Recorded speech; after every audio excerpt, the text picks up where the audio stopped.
But it's cool. I had a really good time. So here we go. Japan. Give it up for Japan, everybody. So I was there for about 3 weeks and it was very fun. I learned a lot about myself. I also learned about, I'll definitely be doing a trip like this again. I would say the next time I go, I will do the same amount of time, if not maybe even a little bit more. However, I would stay in less places. I got really tired of bouncing hotel to hotel. Did you bring us back anything? Okay, so I actually did, and I forgot to put it in here, but I got, it's a Phoenix Wright and a Miles Edgeworth. They're little plushes, the little mini plushes, and they're really cute. And so I'm gonna put them on my desk. First stop was Tokyo. Tokyo is really cool. If you don't know, it's the largest metropolitan, I believe, in the world. It's huge. Left side is taken from the Tokyo government building, and then this here was taken from Tokyo Tower. With how big Tokyo is, I am amazed at the public rail transportation system.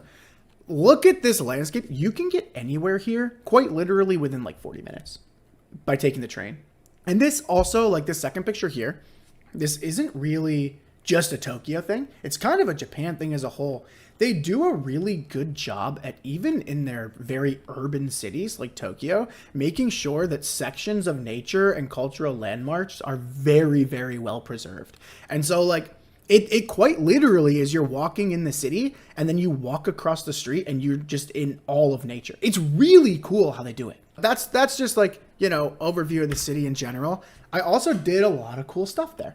This is a Tokyo Giants game. I bought a jersey. Like I said, so I actually I bought my tickets in the like super fans section because I was like, if I'm going, I might as well do it right. And so, like I said, Japanese baseball games are very much like European soccer games, where at least, I don't know how it's structured at every stadium, but in Tokyo, the Giants fans, the home fans, they're in right field, and then the away fans go in left field. And when each individual team is batting, their corresponding supporting section stands up and does a bunch of cheering, singing, and just like you would see in like European soccer. This was taken before the game. I don't have a picture during, but this was taken before the game. All these seats filled up. It was packed. Tokyo's team's actually really good. And then I went to the Tokyo National Museum. They had a bunch of cool stuff. Now, I will say, a lot of the cool stuff I wasn't able to take pictures of. Just because you can't take pictures of some of the stuff in like the museums and some of the landmarks. So I did a lot of cool stuff that isn't here. But this was in the Tokyo National Museum. They had a whole room dedicated to like old like swords. And so this is an old katana. The hilt's missing, but I thought it was very cool. In Shibuya, I went to the Pokemon store and the Nintendo store. Very, very cool. This is also where the Capcom store was. There was a Sega store. There was a Godzilla store. And then this is pretty cool. They had just opened up a JoJo's Bizarre Adventure store. This was the coolest thing in the Shibuya Mall, in my opinion. They had like the stand arrow on display. They had all of the manga lined up for you to buy. They even had, I don't know how many of you have watched JoJo's, but if you've seen at least up to part 3, you know of the Darby brothers, right? And the Darby brothers, one of them challenges Jotaro to a video game. And the video game is called Oh, That's a Baseball. And they had the game. I played Oh, That's a Baseball. I struck out, and I got a consolation prize. But they had it, you could play Oh, That's a Baseball. It was so cool. And then I did Akihabara, obviously, since I am the anime fan that I am. That's like Tokyo's electronics district. So everything in it is like anime related, VTuber related. This is one of my favorite VTubers, Ninamai Inanis, and she is actually a Ami Ami partner. Ami Ami is one of Japan's biggest figurine stores. And so she has a whole section of the store that's kind of cut out for her and her merch, and then merch of her gen mates and Hololive and stuff. It was very cool. So to be able to see that was super awesome. That's Tokyo. Kyoto, overall, my favorite place. My favorite place that I visited If I were to like move to Japan, it would probably be to Kyoto. This is the Golden Palace. There's not much to do here outside of look at the palace. I don't think you can really go in. On a nicer day when it's not so cloudy, the gold really reflects off of the water. But this is the Golden Palace, though. It's very cool. This is one of my favorite things that I've done. So this is the Senbon Torii. So this right here is a torii gate. There are thousands of these as you go up the mountain. And it's probably like a 2-hour hike up the mountain.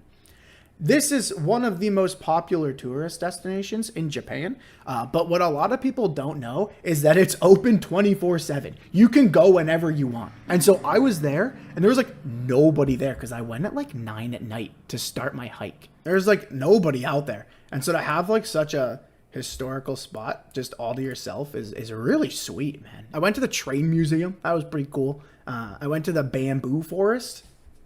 And then the bamboo forest is where I started my hike.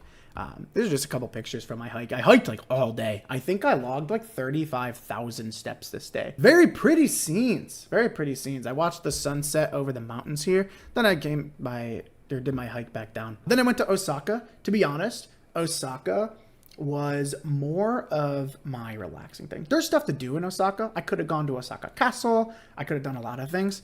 I'm going to be so real. I was so tired by this point. I had hiked almost every day in Kyoto, probably logged like 70,000 steps in 3 days. I gave myself permission in Osaka to just kick back and relax. I went to parks, I read, and then I went to like Dotonbori, which is like a little party street, and I had a couple beers and some street ramen. It was very good. Yokohama. Yokohama was awesome simply because the Okami Mio concert was awesome. This was Okami Mio's first solo concert. So if you don't know, in Hololive, there's a couple of different concerts that they do. Okami Mio is obviously in Hololive. She's a Hololive VTuber. And if you are a Hololive idol, you do 3D lives, and those are usually just on your YouTube channel. They're virtual. They're about an hour long. Then every year there is FES. It's FES. It's like a festival, and all the talents perform like 1 or 2 songs over 3 days or so. A solo live is like your own dedicated concert. And so Okami Mio had her first one ever since she debuted way like even before 2020. And so that was really cool. This was the favorite thing that I did throughout my entire trip, was to be able to go to this concert. Because it was sick, man. I had never been to a VTuber concert before. And I think I've talked about it before. I don't have a lot of people in my life that watch VTubers. I'm really the only one. And so to be surrounded by so many people that shared that hobby for the first time, it was really sweet. It was awesome. I had the time of my life there. And I didn't know that this was really a thing. I don't go to a lot of concerts, so it might be a thing here. But I had never seen it. All of her like fans, there's different fan groups, there's sponsorships that she's worked with in the past that all made like these flower arrangements for her to congratulate her. And I was like, that's so cool. I was like, that's so nice. And then I can't show anything, obviously, for copyright reasons, like recording wise. But this was just a screenshot of the concert. I'm somewhere in here. The other thing that there was a Hololive Wendy's collab. And so I went to the Hololive Wendy's collab before the concert, and it was really cool. I felt bad for anyone who wanted to be in there to like actually get Wendy's because it was packed. It was packed. I felt bad for anyone who wanted to just go get food that day. That was my Japan trip. Very me. I learned a lot about myself, like I said. Problem solving skills. Oh boy. I got so good at problem solving that now I feel like when I come back and I have a problem now, I'm like, oh, I got this, which is cool. That's very nice. No food pics. I'm so guilty about this. I almost never photograph food. I'm sorry. I almost never photograph food. I always wait till I'm so hungry to eat that by the time I'm eating, I just start eating it. I tried to photograph food. I took a picture of my crepe, but it was after I took 2 bites. And so it looked terrible. And so I'm like, I'm not putting this in the PowerPoint. But I got a crepe and it was very yummy. But before I remembered to take a picture, it was already half gone.